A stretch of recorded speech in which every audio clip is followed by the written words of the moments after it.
Hello student, we are going to explain class 7 maths exercise 4.2। आज हम class 7 की 4.2 exercise पढ़ेंगे, पर एक्सरसाइज पढ़ने के पहले इससे बेस्ड कुछ प्रॉपर्टीज है वो मैं आपको यहाँ पर एक्सप्लेन करूंगी। क्या है आपकी प्रॉपर्टीज? इसमें आपकी जो बुक है उसके पेज नंबर 24 पे गिवन है, आप बुक भी ओपन करके देख सकते हैं। सबसे पहली properties of addition and subtraction of integers. मैंने आपको मेरे पहले वीडियो में इंटीजर्स क्या होते हैं, all negative and positive numbers are called integers, उसको इंटीजर्स बोलते हैं। अब इस पे बेस्ड प्रॉपर्टी है इनकी एडिशन और सब्ट्रैक्शन ऑफ इंटीजर। सबसे पहली प्रॉपर्टी है closure property of addition. Closure property of addition क्या होती है? फर्स्ट प्रॉपर्टी आपकी है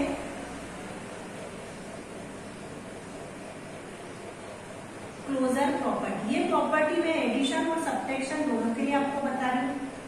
अगर आप किसी नंबर में, जैसे मैंने दो नंबर्स ले लिए, उनको ऐड किया, -3 एंड 7 मेरे 2 नंबर्स हैं, इनको मैंने जब ऐड किया तो कितना आएगा? 7 माइनस प्लस क्या होता है? -7 में से 3 माइनस होंगे तो कितने बचेंगे आपके? 4।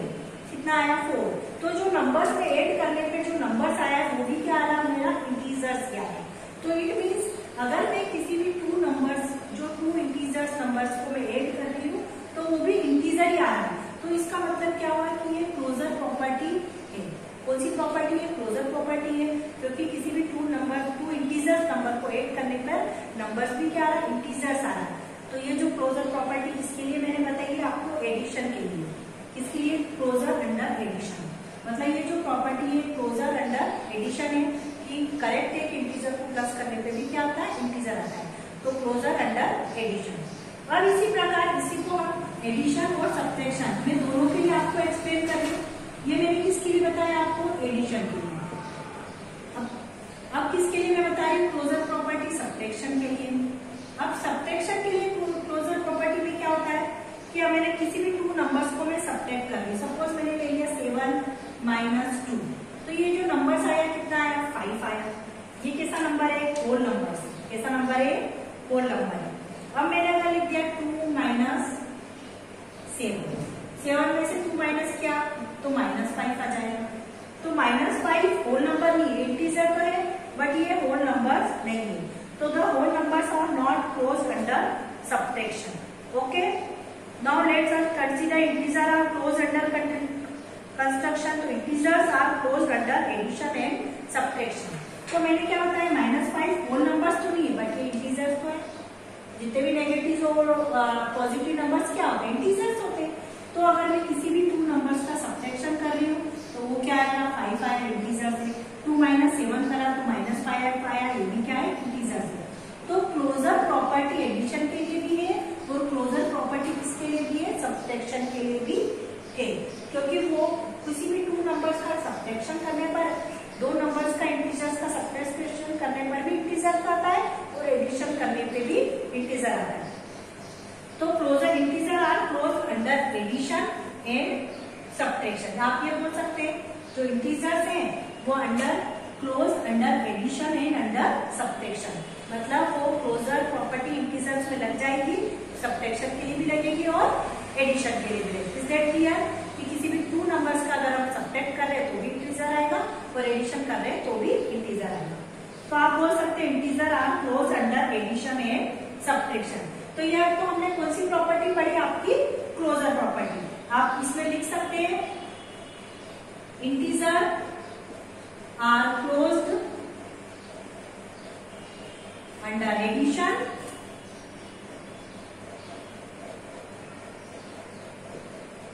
And under subtraction. मतलब इंटीजर एडिशन के लिए भी है और सब्ट्रैक्शन के लिए भी। Is that clear? क्या आपको आ गया समझ में? ठीक है, जो integer are close under addition and under subtraction. Is that clear? अब इसके बाद में हम पढ़ेंगे कम्यूटेटिव प्रॉपर्टी। कम्यूटेटिव प्रॉपर्टी भी हम एडिशन एंड सब्ट्रैक्शन दोनों के लिए पढ़ेंगे। ये प्रॉपर्टीज आपको बहुत अच्छे से समझना है क्योंकि इसी पे बेस्ड आपकी जो 4.2 एक्सरसाइज है वो पूरी इसी पे बेस्ड है कि उसमें आपको सारी प्रॉपर्टीज ही बतानी है। अब आपकी कौन सी प्रॉपर्टी है? Commutative property. क्या होती है? कम्यूटेटिव प्रॉपर्टी नाम से ही लग रहा है, कम्यूट करती है। कम्यूटेटिव प्रॉपर्टी, कम्यूटेटिव प्रॉपर्टी कैसे एक्सप्लेन करेंगे इसको? एडिशन और सब्ट्रैक्शन के लिए भी हमको करना है। सपोज मैंने 2 नंबर्स लिए, जैसे मैंने लिख दिया 6 + 7। ओके, 6 + 7 कितना होता है आपका? 13 होता है, ये पता है आपको। अब मैंने इसको इंटरचेंज कर देती हूँ। इंटरचेंज करना मतलब इनकी प्लेस मैंने चेंज कर दी। 6 के प्लेस पे मैंने लिख दिया 7 और 7 के प्लेस पे मैंने लिख दिया 6। अब इसको अगर हम प्लस करते हैं तो भी वो कितना आ रहा है? 13 ही आएगा। मतलब किसी भी 2 नंबर्स को मैंने लिया, उसको ऐड करा, ऐड कर प्लस करा, ऐड करने के बाद मैंने उनकी प्लेस चेंज कर दी। 6 + 7 है तो मैंने लिख दिया 7 + 6 लिख दिया, तो भी मैंने ऐड करा, तो उसका जो आंसर है दोनों का आंसर कैसा आ रहा है? सेम आ रहा है। मतलब इससे क्या पता चला? किसी भी 2 नंबर्स का एडिशन करने पर अगर उसकी प्लेस चेंज कर देंगे या उसको एज इट इज राइट करेंगे तो भी उसके आंसर में कोई चेंजेस नहीं आएगा, उसका आंसर एज इट इज रहता है। इसका मतलब ये होता है कि जो कम्यूटेटिव प्रॉपर्टी है वो किसके लिए होगी? एडिशन के लिए हो सकती है, क्योंकि उसके आंसर में कोई चेंजेस नहीं आ रहे। ओके, कोई से भी 2 नंबर्स ले रहे हैं आप, उनके आंसर क्या आएंगे? Addition is commutative for 4 numbers. मतलब सभी के लिए इसको आप ऐसे भी लिख सकते हैं, a + b = आप क्या लिख दे? b + a। इस टाइप से भी लिख सकते हैं आप। तो addition is commutative but subtraction is not commutative for integer. Addition तो कम्यूटेटिव के लिए हो सकता है, a + b लिखो चाहे b + a, आंसर क्या आएगा आपका? ऑलवेज सेम ही आएगा। तो एडिशन हमेशा कम्यूटेटिव प्रॉपर्टी बिलोंग करता है। Is that clear? बट अगर सब्ट्रैक्शन की बात होती है तो सब्ट्रैक्शन कम्यूटेटिव प्रॉपर्टी बिलोंग नहीं करता है। अगर मैंने लिख दिया यहाँ पर आपका लिख दिया 8 - 5 कितना हो गया? 8 - 5 कितना हुआ आपका? 3 आ जाएगा। ओके, पर अब मैंने इसके नंबर्स इंटरचेंज कर दिए। मैंने लिख दिया 5 - 8, 3 तो आएगा, पर 3 पे काय का साइन आ जाएगा? माइनस का। इंटरचेंज करने पे दोनों के आंसर क्या हो गए? चेंज हो गए। तो जो प्रॉपर्टी है वो करेक्ट होगी क्या? कम्यूटेटिव प्रॉपर्टी सब्ट्रैक्शन के लिए नो। तो जो कम्यूटेटिव प्रॉपर्टी है वो सब्ट्रैक्शन के लिए क्या होगी? करेक्ट नहीं है, बट एडिशन के लिए करेक्ट है। तो आप क्या लिख सकते हैं? Addition is commutative but subtraction is non commutative property. Okay, is that clear? जो एडिशन है वो तो कम्यूटेटिव है पर सब्ट्रैक्शन इज नॉन कम्यूटेटिव। तो आपको ये समझ में आ गया a + b b + c only किसके लिए? ये एडिशन के लिए। किसके लिए? ये एडिशन के लिए है। ये आपकी कौन सी प्रॉपर्टी हो गई? Commutative property. किसी भी 2 नंबर्स को आप a + b लिखा है तो उसको आप क्या लिख सकते हो? b + a। और b के प्लेस पे कोई सा भी नंबर्स भी आ सकता है। ये ओनली एडिशन के लिए। किसके लिए? एडिशन के लिए। उसके बाद आता है आपका एडिटिव आइडेंटिटी। एडिटिव आइडेंटिटी क्या होती है? थर्ड आइडेंटिटी आपकी होती है एडिटिव आइडेंटिटी। अब एडिटिव आइडेंटिटी समझेंगे कि एडिटिव आइडेंटिटी क्या होती है।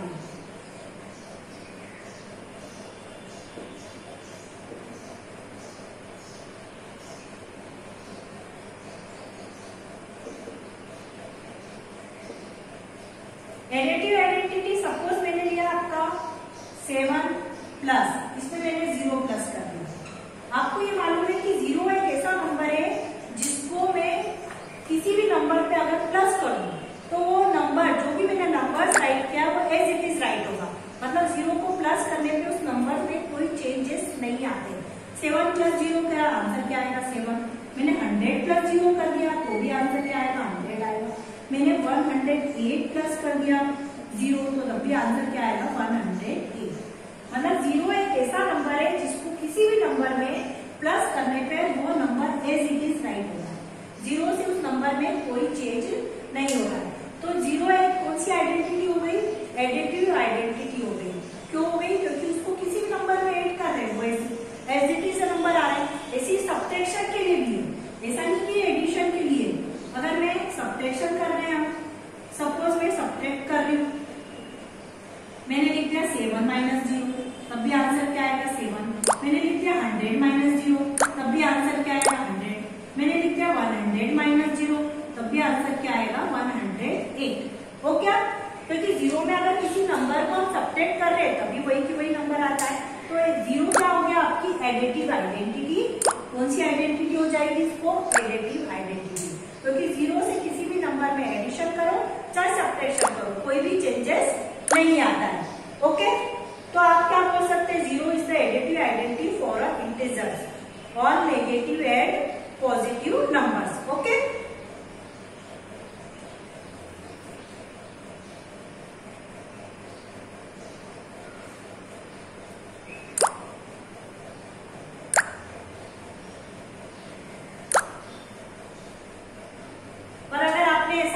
जीरो में -7 करेंगे तो आंसर क्या आ जाएगा? ये -7।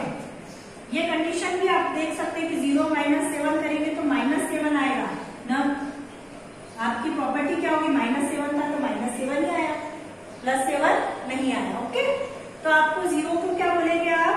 Zero is the additive identity for integers. क्या बोल सकते हैं? Zero is the additive identity for the integers. इस टाइप से इसको कैसे राइट करेंगे आप? a + 0 is equal to a is equal to क्या लिख सकते हैं? 0 + a इक्वल टू भी क्या आएगा आपका? a ही आना है। कैसे भी राइट कर ले आप, क्या आएगा आपका? a ही आएगा। ओके, अब आता है आपका एसोसिएटिव प्रॉपर्टी। एसोसिएटिव प्रॉपर्टी क्या होती है? देखें आप,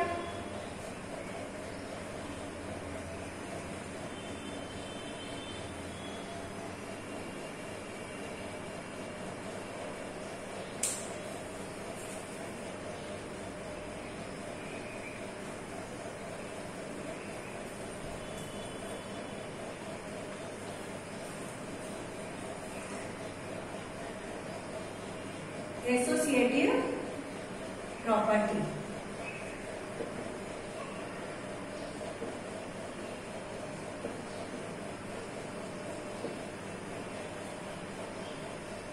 अगर हम सपोज हमको अभी तक हमने 2 डिजिट लिए थे, हमको 3 डिजिट लेने हैं। अगर 3 डिजिट लेने हैं उसकी हम ग्रुपिंग बना देते हैं, उसको ब्रैकेट में राइट कर देते हैं, फिर उसके बाद उसको अगर हम ऐड करते हैं तो नंबर्स में क्या चेंजेस आते हैं हम देखते हैं इसको। Grouping any 2 numbers and then adding the third number doesn't make any difference in the sum। जैसे 2 numbers हमने लिए, मैंने ले लिया 2 + 3, क्या लिया मैंने? इसको 2 numbers ले लिए, इसको मैं थर्ड नंबर से ऐड करवा रहे हैं हम इसको, और उसके बाद इसकी 2 + 3 की ग्रुपिंग करी, इसको मैं ऐड करवाती हूँ। 2 + 3 कितना होता है? 5, 5 + 4 कितना हो गया? 9। Answer is 9। पर अगर मैंने ये ग्रुपिंग चेंज कर दी, मैंने ग्रुपिंग चेंज कर दी, 2 + 3 की बजाय मैंने इसकी ग्रुपिंग कर दी 3 + 4 के साथ। किसके साथ करी मैंने? 3 + 4 के साथ मैंने ग्रुपिंग कर दी, तो 3 + 4 कितना हुआ? 7। 2 + 7 कितना हुआ? 9। तो आप देखिए दोनों के आंसर कैसे आए? सेम आए। मतलब पहले ग्रुपिंग फर्स्ट 2 पे थी और सेकंड में लास्ट 2 पे ग्रुपिंग हो गई, तब भी आंसर में कोई चेंजेस हुआ क्या? नहीं हुआ। मतलब 2 नंबर्स की ग्रुपिंग करवा के उसको अगर हम थर्ड नंबर से ऐड करते हैं तो उसके आंसर में कोई चेंजेस नहीं हुआ। तो इस टाइप की जो प्रॉपर्टी होती है उसको हम बोलते हैं एसोसिएटिव प्रॉपर्टी। पर ये जो एसोसिएटिव प्रॉपर्टी सिर्फ किसके लिए होगी? एडिशन के लिए। किसके लिए होगी? ओनली एडिशन के लिए। इस टाइप से आप कोई से भी नंबर्स ले लें, उनकी आंसर में कोई भी चेंजेस नहीं होगा। ओके, तो इसको आप कैसे लिख सकते हैं? जैसे a + b + c equal to आप क्या लिखेंगे? पहले फर्स्ट 2 पे थे, अब लास्ट 2 पे चल जाएंगे। a + b + c, इसको हम बोलते हैं एसोसिएटिव प्रॉपर्टी। मतलब किसी 2 नंबर की ग्रुपिंग करा के उसको थर्ड नंबर से ऐड कराया, फिर उसके बाद ये ग्रुपिंग चेंज हो गई, ग्रुपिंग फर्स्ट 2 पे थी तो कहाँ पे चली गई? लास्ट 2 पे चली गई। लास्ट 2 को ऐड करके उसको फर्स्ट नंबर से ऐड कराएंगे, बट उनके दोनों के जो आंसर है वो कैसे आएंगे? सेम आएंगे। इसको हम बोलते हैं एसोसिएटिव प्रॉपर्टी। उसके बाद आती है आपकी, इतनी सारी प्रॉपर्टी आपने पढ़ी है, उसके बाद हम इस पर बेस्ड कुछ क्वेश्चंस करते हैं।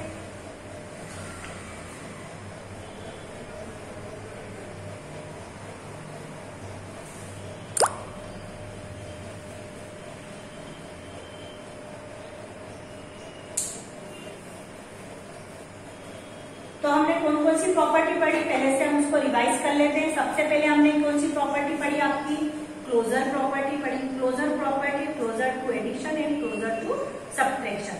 तो जो एडिशन और सब्ट्रैक्शन सब्ट्रैक्शन दोनों के लिए क्लोजर है, closure property, integer are close under addition and subtraction. Okay, फिर उसके बाद हमने पढ़ी commutative property. Commutative property, addition is commutative but subtraction is not commutative. उसमें टू नंबर्स को हमने क्या करवाया था, इंटरचेंज करवाया था, a plus b and b plus a।